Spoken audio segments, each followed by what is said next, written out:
우리가 마칩니다. 어려운 책이죠. 창세기, 출애굽기 이후에 레위기 말씀 읽다가 그만두시는 분들이 꽤 될 겁니다. 그런데 레위기 말씀이 참 의미가 큽니다. 중요한 내용들이 많이 있는데요. 그것은 신약 성경 또 예수 그리스도와 이렇게 연결지어서 말씀을 이해할 때 이 속에 담겨 있는 의미가 크다고 볼 수가 있습니다. 25장 1절부터 7절은 안식년에 대한 이야기입니다. 그래서 7년째 되는 해는 다 쉬어라, 일하지 말아라, 농사짓지 말아라. 8절부터 11절은 희년입니다. 7년씩 7년째 되는 해는 쉬는데 7년이 또 7번째 되는 해, 그러니까 7번째 이제 안식년 쉬고 그 다음에 50년째 되는 해, 이것을 희년이라고 합니다. 희년도 특별한 절기로 쉬어라. 그러니까 어떻게 되겠습니까? 7년째 되는 해도 한 해가 일을 못하죠. 농사 못하죠. 그 다음에 50년째 되는 해 또 농사 못하죠. 2년을 연속으로 쉬는 거예요. 이게 참 어렵습니다. 여러분, 2년 동안 일하지 말아라. 쉬운 일은 아니죠. 하나님께서 이스라엘 백성들에게 그렇게 요청하십니다. 13절부터 55절은 희년 관련 부연 설명들, 부연 규례들이 나와 있습니다. 남은 연수가 많을 경우에, 적을 경우에, 어떤 사람이 뭐 돈을 빌렸습니다. 그러면 희년째 되는 애 다 풀어줘야 되거든요. 노예를 내가 돈 주고 샀습니다. 희년째 되는 애 다 풀어줘야 됩니다. 그냥 무상으로 풀어지게 돼 있어요. 그러니까 이게 쉬운 일은 아니죠. 그래서 만약에 내가 어떤 사람을 이렇게 그 몸종으로 샀다, 그러면 남은 연수가, 희년의 남은 연수가 많이 남아 있다, 그러면은 돈을 더 많이 내고, 또 연수가 적게 남아 있으면 돈을 적게 내고, 뭐 이런 규례들이 있습니다. 그 다음에 당연히 이런 질문이 나오겠죠. 20절에 심지도 거주지도 못하면 우리가 도대체 무엇을 먹고 삽니까? 그런 질문이 나옵니다. 그래서 그런 질문에 대한 답변이 있고요. 그 다음에 이제 성 내에 가옥이 있을 경우에는 희년이라도 그거는 갚지 않아도 된다. 레위인의 가옥, 레위인들은 그 소산이 없잖아요. 기업이 없잖아요. 이분들 레위인들은 예외로 되는 조항도 있고, 뭐 형제가 가난하게 돼서 팔릴 경우 종이 되는 거죠. 이런 규례도 여기에 나와 있습니다. 어쨌든 희년 50년째 되는 해, 7년째 되는 해는 일하지도 심지도 거주지도 못한다. 26절로 넘어가면 상과 벌에 대한 내용이 나옵니다. 1절부터 2절에는 우상을 만들지 말아라, 안식일을 지켜라. 3절부터 13절은 그럴 경우에, 또 지금까지의 모든 율법을 잘 지킬 경우에 주시는 하나님의 상이 나와 있습니다. 14절부터 39절에는 벌이 나와 있습니다. 40절부터 46절은 오늘 읽을 말씀인데, 하나님께서 이렇게 심판하실 때, 벌을 받았을 때 어떻게 회복이 되느냐 하는 회복의 길이 나와 있습니다. 마지막 27장은 1절부터 25절은 서원 규례가 나와 있습니다. 내가 하나님 앞에 무슨 약속을, 뭐 소원을 아랠 때 하나님 이 소원을 들어주시면 제가 이렇게 하겠습니다라고 하는 서원입니다. 26절부터 27절, 처음 난 가축은 하나님의 것이다.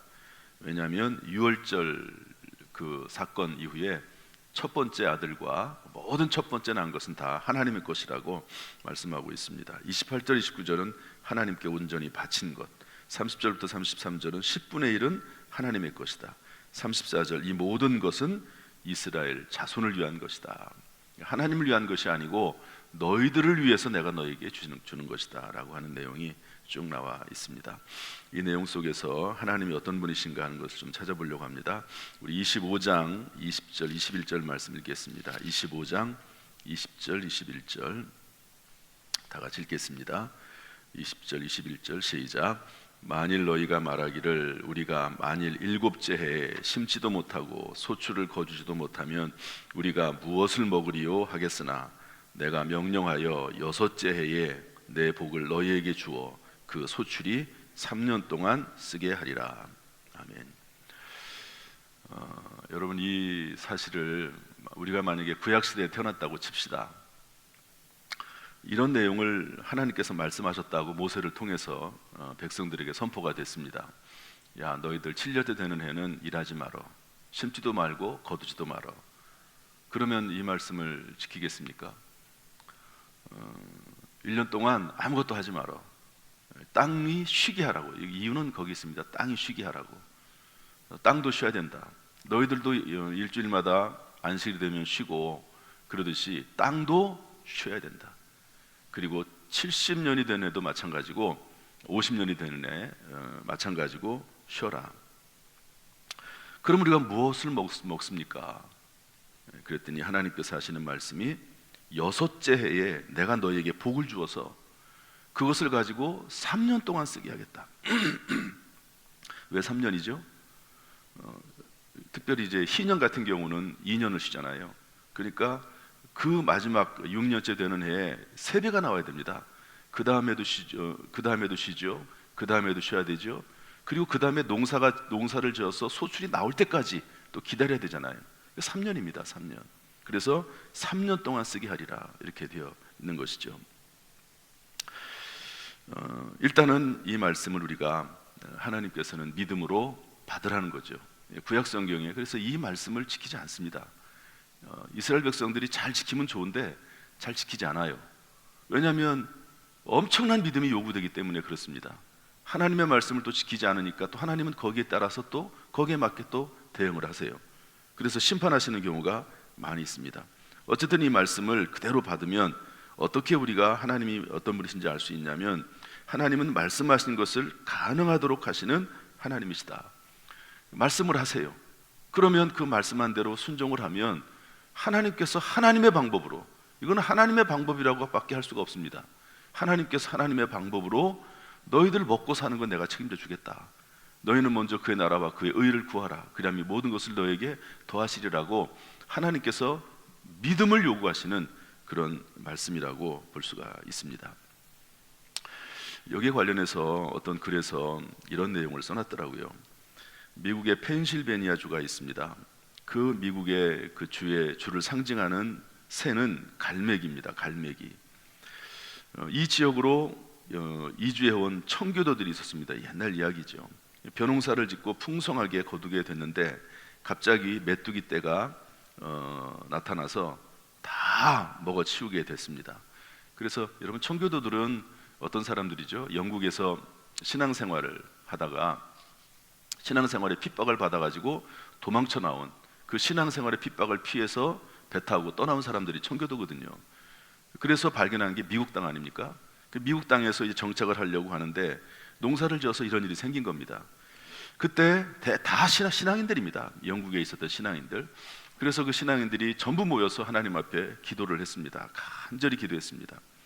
그랬더니 하나님께서 그 기도를 들으셔서 마칠 즈음에 갑자기 갈매기 무리가 엄청나게 많이 몰려와서 메뚜기를 다 잡아먹고 그들이 똥을 싼 거죠. 배변을 한 겁니다. 거기에다가 다 잡아먹고 온통 그 땅 위에다가 이듬해 농사를 졌는데 풍작이 됐습니다. 갈매기들의 그 분뇨가 거름이 돼서, 그래가지고 이 펜실바니아의 주에 상징하는 새가 갈매기가 됐다 하는 그런 글을 읽어봤습니다. 그 책은 일반 책이 아니고 공식적인 그런 자료입니다. 이런 일이 항상 일어나는 것은 아니죠. 그렇지만 하나님께서 하나님의 방법으로 하나님의 뜻을 이루기 위해서 하나님의 말씀에 따라 사는 사람들에게 주시는 하나님의 은혜도 분명히 있다 하는 것을 알 수가 있습니다. 여러분, 하나님은 말씀하신 것을 말씀하시고 그냥 외면하고 니들 알아서 해라라고 하는 것이 아니라 그 말씀에 따라 순종할 때 그 말씀이 실제로 일어나도록 역사하시는 분이 하나님이신 줄로 믿습니다. 이것을 하나님께서 요구하십니다. 이 믿음으로 오늘도 살아갈 수 있기를 주님의 이름으로 축복합니다. 26장으로 넘어가면 3절부터 13절 말씀을 볼까요? 26장 3절부터 3절 4절만 읽어보겠습니다. 3절 4절 시작. 너희가 내 규례와 계명을 준행하면 내가 너희에게 철 따라 비를 주리니 땅은 그 산물을 내고 밭의 나무는 열매를 맺으리라. 끝까지 읽어야 되는데요. 다 읽기는 그렇고 5절에 보면 너희가 배불리 먹을 것이다. 6절에 가면 너에게 평화를 줄 것이다. 8절에 가면 너희 다섯이 100명을 쫓을 것이다. 9절에 가면 너희를 번성하게 하고 창대하게 할 것이다. 11절에 가면 성막을 너희 중에 세우겠다. 그러면서 영적으로 또 그 혼적으로 생각으로 마음으로 또 그리고 실제로 삶 속에서 하나님께서 모든 일을 풍성하게 하시겠다. 우리 지난 주일날 제가 설교할 때 샬롬이라고 하는 말이 안정, 그리고 그 안정 위에서 번성하게 하도록 하겠다라고 하는 말이라고 했습니다. 그런 것처럼 하나님께서는 말씀에 순종해 나갈 때 상 주시는 분이시다는 것을 알 수가 있습니다. 히브리서 11장 6절 말씀 보면 이렇게 되어 있거든요. 믿음이 없이는 하나님을 기쁘시게 하지 못하나니 하나님께 나가는 자는 반드시 그가 계신 것과 또한 그가 자기를 찾는 자들에게 상 주시는 이심을 믿어야 할지니라. 여러분, 하나님은 말씀하시고 그 말씀에 따라 순종하는 자들에게 상 주시는 분이심을 믿으시기를 주님의 이름으로 축복합니다. 그런데 26장 14절부터 34절 말씀 보면 하나님께서는 또 징벌하시는 분이 하나님이십니다. 우리 14절 15절 말씀 읽어보겠습니다. 14절 26장 14절 15절 시작. 그러나 너희가 내게 청종하지 아니하여 이 모든 명령을 준행하지 아니하며 내 규례를 멸시하며 마음에 내 법도를 싫어하여 내 모든 계명을 준행하지 아니하며 내 언약을 배반할진대 내가 이같이 너희에게 행하리니 곧 내가 너희에게 놀라운 재앙을 내려 폐병과 열병으로 눈이 어둡고 생명이 쇠약하게 할 것이요 너희가 파종한 것은 헛되리니 너희의 대적이 그것을 먹을 것임이며 이렇게 기록하고 있습니다.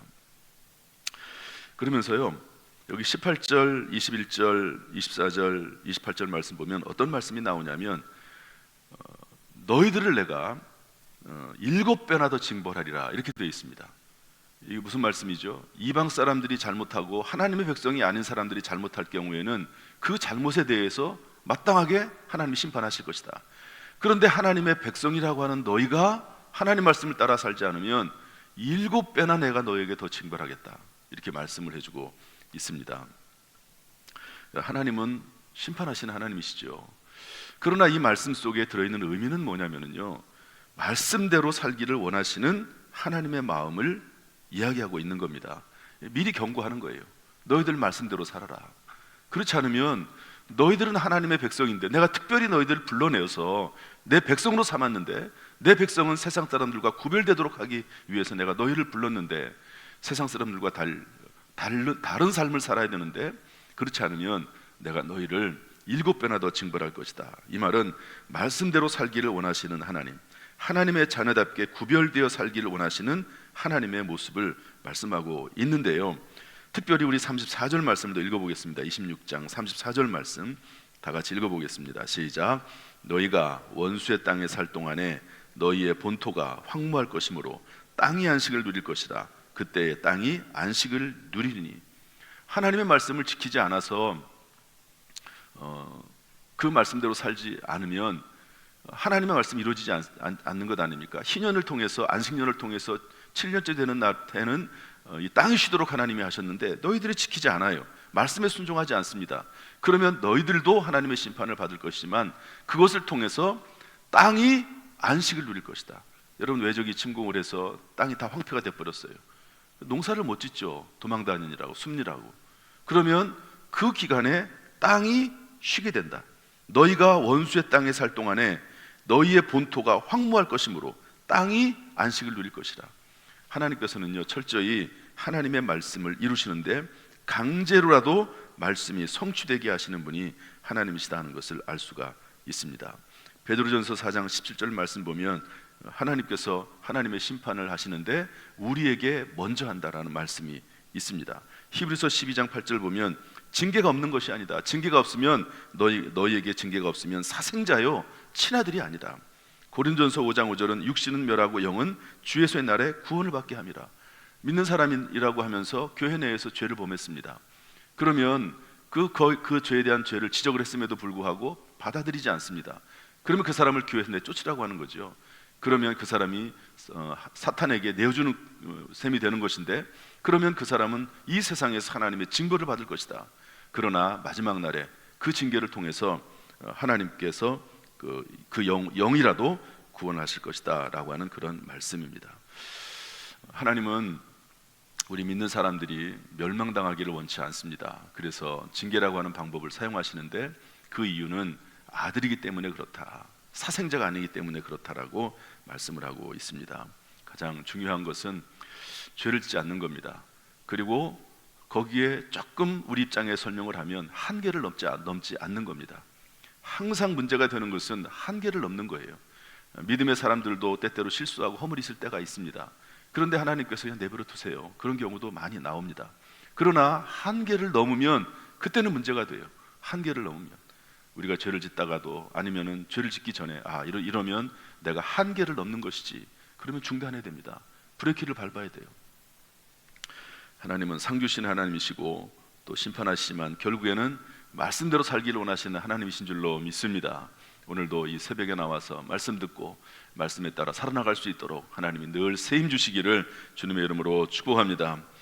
우리 26장 40절부터 42절 말씀 읽어보겠습니다. 26장 40절부터 42절 말씀 다 같이 읽어보죠. 시작. 그들이 나를 거스른 잘못으로 자기의 죄악과 그들의 조상의 죄악을 자복하고 또 그들이 내게 대항함으로 나도 그들에게 대항하여 내가 그들을 그들의 원수들의 땅으로 끌어갔음을 깨닫고 그 할례받지 아니한 그들의 마음이 낮아져서 그들의 죄악의 형벌을 기쁘게 받으면, 죄를 졌습니다. 그러면 하나님이 심판하신다는 거거든요. 그러면 하나님 앞에 자복하고, 하나님 죄송합니다, 제가 잘못했습니다. 다윗처럼. 여러분, 다윗이 잘못한 걸 깨끗이 인정합니다. 그리고 나서 여기 뭐라고 되어 있냐면 낮아져서, 그들의 마음이 낮아져서 그들의 죄악의 형벌을 기쁘게 받으면, 여러분 기쁘게 받으라는 거죠. 내가 잘못하고 죄악을 범했습니다. 그러면 하나님 죄의 형벌을 내리지 말아주세요. 이럴 수도 있겠죠. 그러나 하나님의 심판이 임했을 때 하나님 앞에 원망하지 않고 낮아져서 낮은 마음을 가지고 그것을 기쁘게 받으면, 여러분 다윗이 죄를 범했을 때 나단 선지자를 통해서 죄를 지적하지 않습니까? 깨끗이 받아들여요. 그러나 하나님께서 그 아들을 죽게 하겠다고 말씀하십니다. 다윗이 하나님 앞에 간절히 기도하지요. 그러나 그 아들이 죽습니다. 그러고 나서 그 아들이 죽자 다 일어납니다. 깨끗이 다 풀풀이 털어버리고 금식하다가도 금식 중단하고 목욕하고 새 옷 갈아입고 그리고 새롭게 시작을 하는 거죠. 이게 받아들이는 거예요. 하나님께서 하신 것들을. 마음은 아프지만 받아들이는 겁니다. 옆에 있던 신하들이 물어보죠. 아들이 살았을 때는 그렇게 금식하면서 울며 기도하더니 죽었는데 왜 그렇게 하십니까? 나는 내가 그 아이에게 갈지언정 그 아이가 이제 나에게로 다시 오지는 않는다. 이미 끝난 문제다. 그러면서 하나님 앞에 믿음으로 나가는 것을 볼 수가 있습니다. 그 아이는 죽었지만 저는 그 아이가 우리가 하나님 나라 가서 하나님께 물어봐야 될 문제라고 봅니다. 인간적인 생각으로 할 때는 그 아이가 이 땅에 살아있으면 그 아이는 불행해질 거라고 저는 봅니다. 모르죠. 어떻게 될지 모르지만 그래서 그 아이를 하나님께서 데려가셨다. 저는 그렇게 이해를 합니다. 그리고 놀랍게도 그 밧세바에서 태어난 아이가 솔로몬입니다. 솔로몬이 왕이 되고 또 그 여인과의 사이에서 태어난 그 아들을 하나님이 사용하시는 것도 참 놀라운 일입니다. 하나님께서 하시는 일을 우리가 이해할 수가 없다고 봅니다. 그래서 42절 말씀 보면 내가 야곱과 맺은 내 언약과 이삭과 맺은 내 언약을 기억하며 아브라함과 맺은 내 언약을 기억하고 그 땅을 기억하리라. 그들을 아주 멸하지는 않겠다. 44절 이렇게 말씀을 하고 있습니다. 혹시 실수 허물이 있다 할지라도 하나님 앞에 자복하고 회개하고 돌아와서 용서함 받고 새롭게 시작할 수 있는 우리의 가정들, 우리의 자녀들, 우리 교회 또 한국교회가 될 수 있기를 주님의 이름으로 축복합니다. 우리 27장 30절 말씀 마지막 장에 있는 내용이기 때문에 이 말씀을 안 볼 수가 없습니다. 시간이 좀 지났지만 우리 읽어보겠습니다. 30절 말씀 읽어보겠습니다. 27장 30절 시작. 그리고 그 땅의 10분의 1 곧 그 땅의 곡식이나 나무의 열매는 그 10분의 1은 여호와의 것이니 여호와의 성물이라. 여러분 레위기는 제사에 대한 이야기입니다. 그런데 이 제사에 대한 이야기를 하면서 왜 마지막을, 여러분 마지막은 상당히 중요하지 않습니까? 마지막을 왜 10분의 1, 11조로 이야기를 썼을까요? 저는 이 말씀을 이전에 읽으면서 이렇게 이해를 했습니다. 레위기 마지막에 이 율법에 대한 이야기를 하면서 왜 이 마지막에 이 11조에 대한 이야기를 했을까? 그런데 11조에 대한 이야기가 말라기 3장 10절에 나오거든요. 11조는 하나님의 집에 양식이 있게 하는 겁니다. 다시 말해서 레위인들이 이 모든 사역을 감당하려고 하면 하나님의 집에 성전에 양식이 있어야 되는 거거든요. 그러므로 이 11조를 통해서 하나님의 집에 양식이 있어야지만이 레위기의 모든 사역이 가능하기 때문에 이 마지막에 이 이야기를 하나님께서 짚고 넘어가신다고 저는 그렇게 해석을 했습니다. 하나님의 집에 양식이 있는 것, 거룩한 사업을 위해서 양식이 필요하다. 그 근본이 되는 게 뭐냐면 11조임을 알 수가 있습니다. 하나님께서 우리에게 은혜를 베풀어 주시어서 믿음 가운데서 이러한 일도 감당을 하고 또 하나님께서 말씀을 행할 때마다 하나님의 방법을 통해서 풍성하게 채우시기를 주님의 이름으로 축복합니다. 우리 34절 말씀 마지막 절 읽어보겠습니다. 다 같이 시작. 이것은 여호와께서 시내산에서 이스라엘 자손을 위하여 모세에게 명령하신 계명이니라. 따라합시다. 이스라엘 자손을 위하여. 당대를 위한 말씀이기도 하고 후대를 위한 말씀이기도 합니다. 그러니까 이스라엘 백성들 또 그리고 그 후손들 이 말씀을 잘 듣고 깨닫고 전해서 이 말씀대로 살면 이스라엘 백성들이 복을 받을 것이다 라고 말씀하고 있습니다. 여러분, 이스라엘은 정말 독특한 민족입니다. 이스라엘처럼 엄청난 고난을 당한 민족이 이 세상에 없습니다. 어떻게 독일 사람들에게 600만 명이라는 사람이 몰살을 당합니까? 그런 일들이 일어나고 있거든요. 이스라엘 백성들이 예수님을 십자가에 못 박을 때 뭐라고 말하냐면 이 모든 죄에 대해서 우리와 우리의 후손들이 책임질 것이다, 그렇게 얘기하거든요. 그 말대로 된 것이 아닌가 하는 생각도 해보게 됩니다. 그러나 또 하나님께서 이 하나님의 말씀에, 그렇지만 또 이스라엘 백성들처럼 하나님의 말씀에 따라 순종하고 사는 사람들도 또 없습니다. 철저하게, 물론 지금은 예수님을 인정하고 있지 않긴 하지만 여전히 하나님을 믿고 따르고 섬기는 사람들이 이스라엘 백성들입니다. 이스라엘 백성들만큼 똑똑한 민족이 없습니다.